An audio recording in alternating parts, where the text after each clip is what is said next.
actually amazing how these stories have so much in common with people and the youth still. Our last speaker and first male panelist to ever take the stage is graphic designer, illustrator, and teacher, Ronny Edry. Ronny graduated with honors from the Bezalel Academy of Art and Design, and since has been a permanent staff member teaching visual communication both in Shankar College of Engineering and Design and formerly at the Bezalel Academy of Art and Design. Currently working designer and acclaimed author of graphic novels, he is the owner and founder of Pushpin, a preparation school for the Art and Design Academy. His involvement with social topics and political media has allowed him to have a constant voice with his social awareness posters of many topics. His constant drive for peace led him to create the Peace Factory and the Israel Loves Iran project. His message of peace has ignited an international movement of love between all Iranian and Israeli people. Please welcome Ronny Edry to the stage.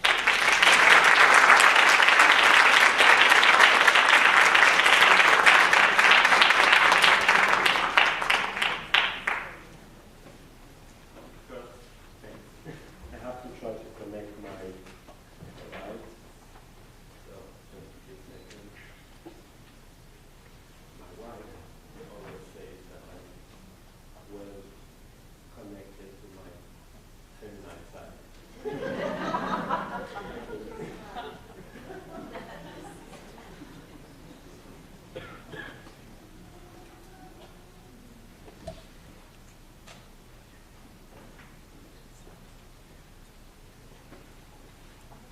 Okay, that works. All right. Thank you for having me. Thank you for being the first male to get up on stage. And then, no pressure, but I'm a graphic designer from Israel, and I try to talk to you about the story of a project called Israel Loves Iran, and it become later. Talk louder? Yeah. You can hear Talk me? louder. Okay, okay. I go with the microphone. And how it become the Peace Factory. I'll start by Shirin called me a month ago, maybe more than that. And she asked me to come to Texas. And I said, Texas? Where is that? I know Dallas from the series from the 80s. That's what I know of. So I said, okay, I'm going to check it out on Google. You know, so I know where I'm going. All right. I want to. Better? No? Yes? Okay. So I went on Google and I Googled Texas, especially Dallas, and these are the images we came up. This is the first page on Google Images, right? I mean, so my wife said, okay, you're gonna, that's where you're going. Be ready. I never been on a horse. I mean, I like to, but that looks dangerous to me. And I mean, we're living in a world of images, and that's the images I had of you just before meeting you now. And that's crazy because I'm here for 3 days now, and I didn't see one hat. All right. And I was kind of disappointed at some point. I said, somebody has to have one hat. I'm just one. Anyway, this is Texas. This is you guys. And this is how, you know, this is what I know of it. This is Iran. This is the first images when you Google Iran on for images. So, and this is what I have in mind. And most of you, I don't want to assume, but for you who are not from Iran and never meet with Iranians, don't know nothing about When I will say Iran, you will automatically see Ahmadinejad maybe, and some planes, and some bombs, and some trains, and some stuff like that. Because that's the images we know of Iran. Same goes with Israel. This is of the few first images on Google Images when you type Israel. And this is kind of the reality we know one about each other. This is how we perceive one each other. As a graphic designer, all my work is about images, and all perception starts with images. So this is the reality I live in.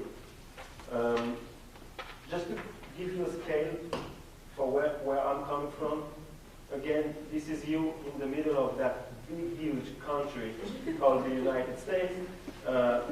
Texas, Dallas, right in the middle of it. And all that land, you can travel freely. I mean, no passport or nothing. You can go from Los Angeles to New York without asking anybody.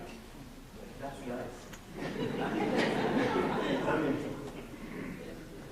this is Israel, the place I'm coming from, and I'm from Tel Aviv. You can't even see it on the map. It's really a tiny point.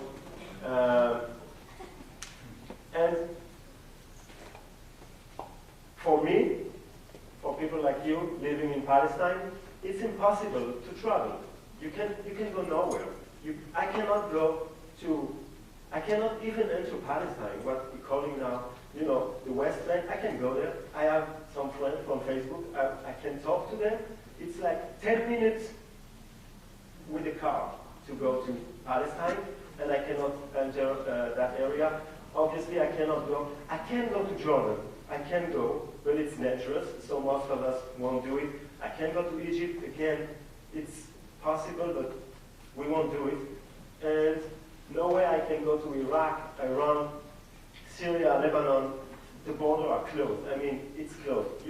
The only option you have is take a plane and go to Texas.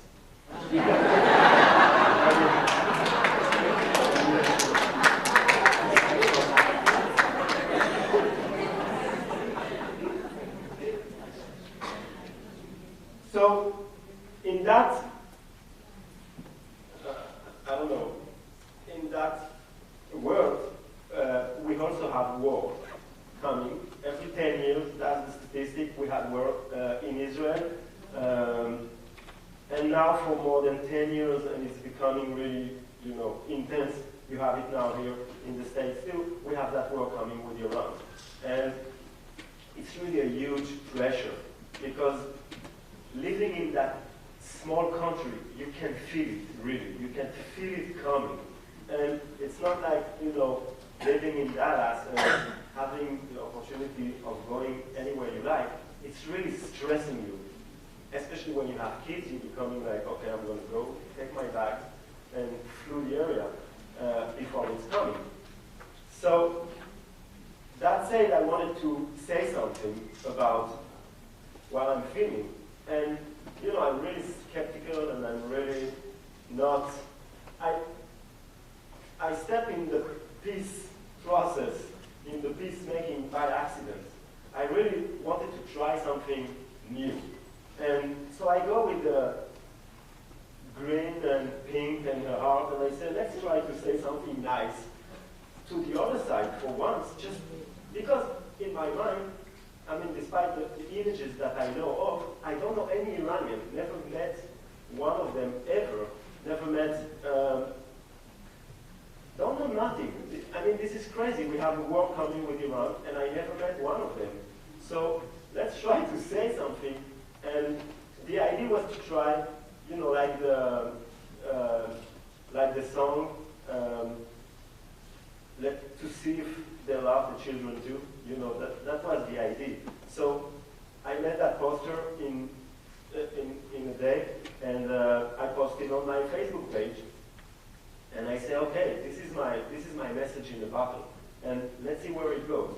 And I went to sleep, and this is the story of what happened after. So first day, and it started very fast. I went to sleep, I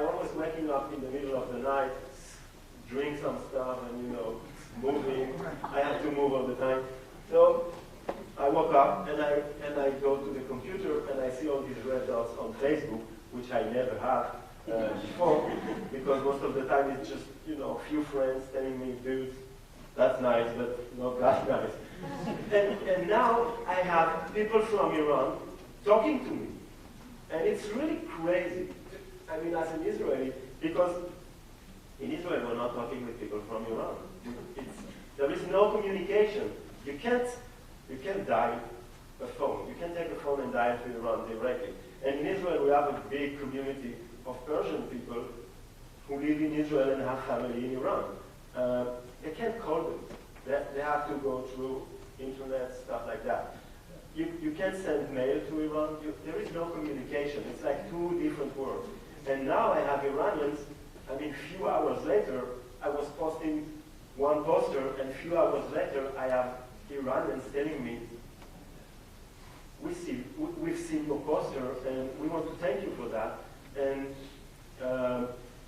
understand that we feel exactly the same on our side. I was like, oh my God, it was so simple. So I took some of the text and I reposed them as kind of posters, and we started kind of a conversation on Facebook. The day after, my wife said, okay, now I want to be part of it. My wife, she's the mastermind behind. She realized, you know, at the first moment that it's not just, you know, one poster. It's going to be a movement. So second poster is going to be Michal and Neri, my wife, and my boy, and then friends of mine, the neighbors, all the neighborhood. and at some point, some people start to just send me pictures. And that's how we really become not just one graphic designer making a poster and addressing the Iranians, but kind of a way for people from Israel to say what they want to say to Iranians really easily, just making a poster. So people send me pictures, and I just made some posters, and I repost them on the Facebook page, and it goes viral. It was really lot of posters and people. It was like kind of, they were waiting for something to happen, and then it was okay to be part of it. So they just send their picture and their name, and they say, we want to be part of it. At first, Iranians respond with text, and again, as a graphic designer, I'm not really reading, so I understand quickly that I have to take the text and make pictures out of them so people will read it. So we make those kinds of posters really quick, and we post them. This is one of, I think, this is one of the first, but this is one of the most moving stories we receive from Iran, and we receive thousands of stories. We're receiving them every day now. This is the story of a woman who has a child, as a young girl, was teach to enter the school by walking on the flag of Israel, of the United States. It's really common stuff. So in her mind, this is something you're walking on. This is the bad guy. I mean, you understand how they brainwash you. And for the first time in her life, she's watching the poster of me and my daughter holding that same flag that she was walking on, and she say, oh my God, these are not the people I was expecting to having that flag in their hand. And it changed her mind, and it was just a few days after we just started. I mean, that person was already ready to have a conversation with us. It was amazing, and she was, now I love that blue, you know, about the blue of the Israeli flag. I love that star, and I love that flag. And again, it's still just the beginning. I mean, every day something new happens. So on that day, we start receiving posters from Iranians out of the salon. I mean, now it was just pictures, but somebody there realized that that text not working, so they got the 2 posters, and they start sending us their own posters and say, hey, please post those posters on your page. At that point, we had opened a page called Israel Loves Iran, because it went so big that I didn't have enough space on my Facebook account. So, yes, they have graphic designers in Iran. I mean, you were asking yourself. I was shocked.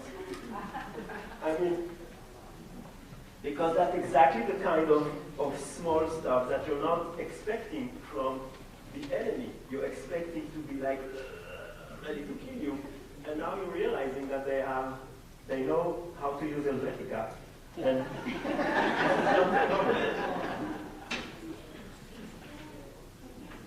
a lot of women take part of that project. I will show you the statistic later, but a lot of women send us pictures. And at the beginning, it was just part of faces, because we were really feeling that they wanted to be part of it, but they were afraid to show all the face.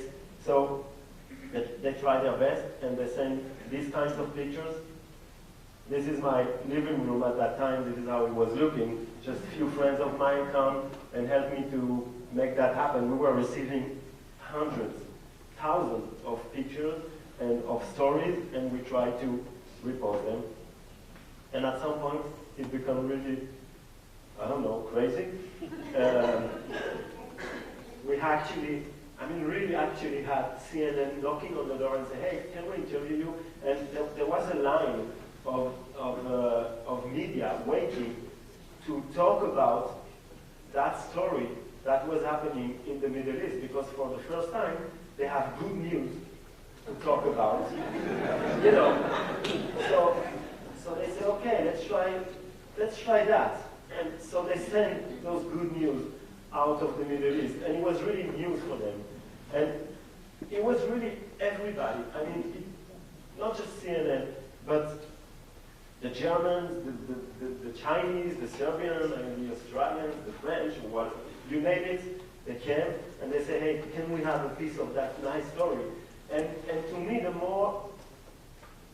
more exciting of it was when I really realized it. It's one day we had an Arab crew reporting in the living room, and my wife asked them, who's going to see? At that point, I wasn't asking anything. I was just talking in front of the camera. I was like kind of jet lagged. And she asked them, who's going to see that show? So the guy said, everybody? And she says, everybody in Israel, all the country? No, they say, all the Arabs. So she asked, all the Arabs in Israel? The Arabs, the Arab Israeli, the Palestinians, who? No, so he said, no, all the Arab nations. This is a satellite channel. I think it was Al Khura. I'm maybe mistaking Al Khura. And he says, about 200 million people are going to see that show. And I was like, oh, my God. That's a lot of people. And we were really actually talking to them through media about that funny project. And that's a picture of the TED show. And that's how we really make a change. Talking about images and talking about how you perceive the other side. My friend Dan, he called me on that day and he said, you have to try something, it's crazy. Go on Google and type Israel and go to images. And type Iran and go to images. And these were the first hits. Our posters became the first images on Google search for those few weeks. We actually changed how the world were looking and perceived Israel.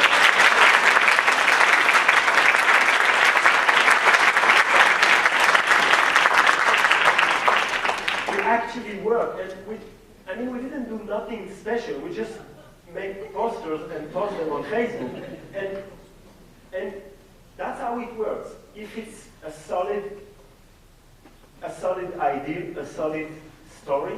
People will like it, and they will share it, they will push it, and it will go everywhere. And it will become something, and at some point, the world will seize it. So those images were really moving because they were actually proving that an Israeli, and there are silly pictures when you think of it. It's just two people holding their passport. It's like almost stupid. But it's moving because it was the first time it was happening. You had an Israeli and an Iranian holding their passport together, just saying, we can be friends, we can even be a couple, so no problem.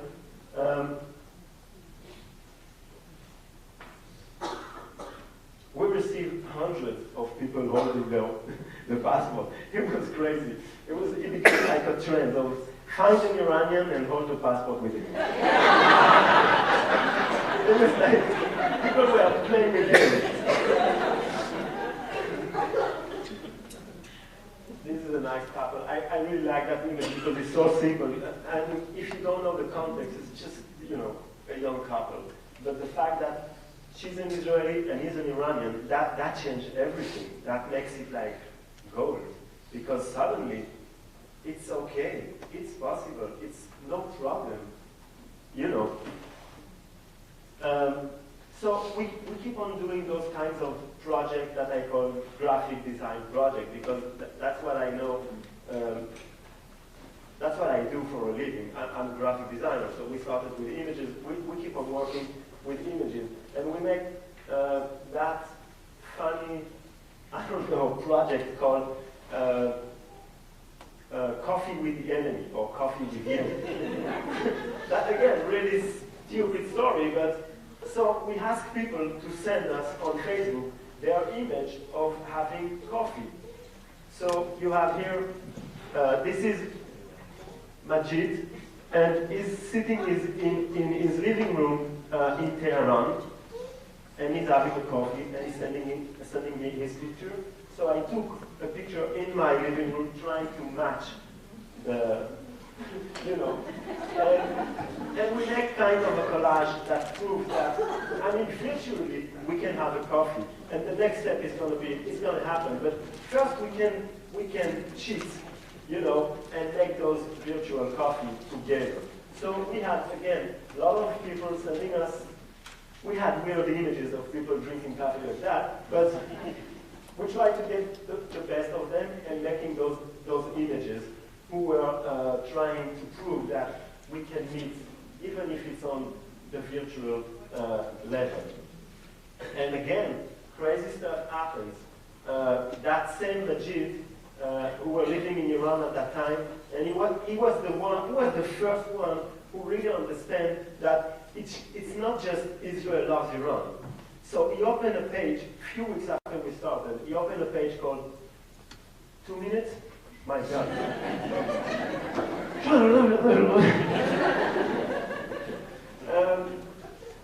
Okay, 2 minutes. So he opened a page called Iran Love Israel, really few weeks after we just started. And then we keep on working and we keep on having those meetings on the internet, and at some point he travels from Tehran to Malaysia, and from Malaysia to Joplin, Missouri. And I don't know how it happened, but the day he was in Joplin, Missouri, I was at St. Louis, Missouri. Crazy, right? Really. So he called me and said, hey, we have to meet. So he went to St. Louis, and we met in the States for the first time, holding our passports. Proving that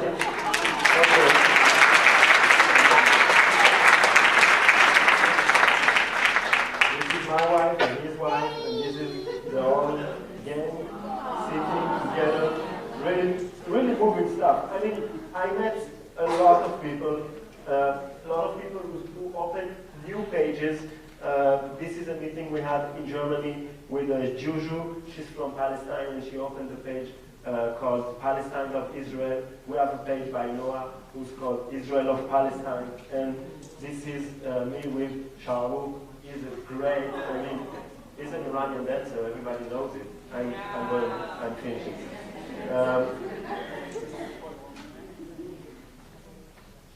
Well, that's not fair because I am.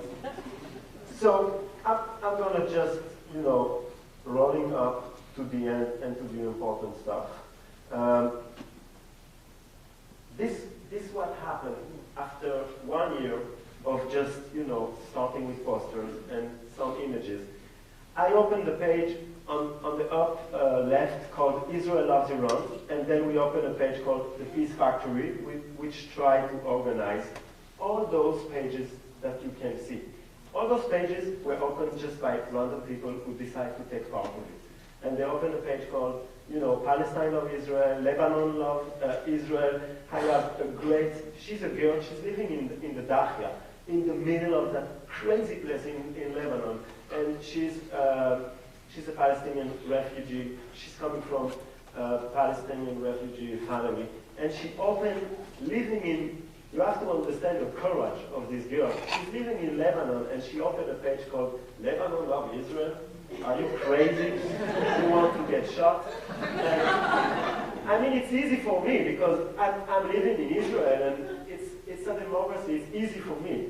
Imagine Majid in Tehran. Imagine her in Lebanon. Imagine Juju. She came to Israel. Juju, she actually came on the plane to Israel, and she was in my house for 1 week. It was crazy. So all that happened in 1 year. These are the statistics I wanted to show you just before I'm finishing. This proves that, and on most of the pages on Facebook, you will have a lot of men and not that big number of women, because men are way more engaging in the internet, and there will be the who will like and share. And on our page, the statistics are different. We have 52% are women, and they are the ones that do more liking and sharing and pushing for peace. That's it. Thank you.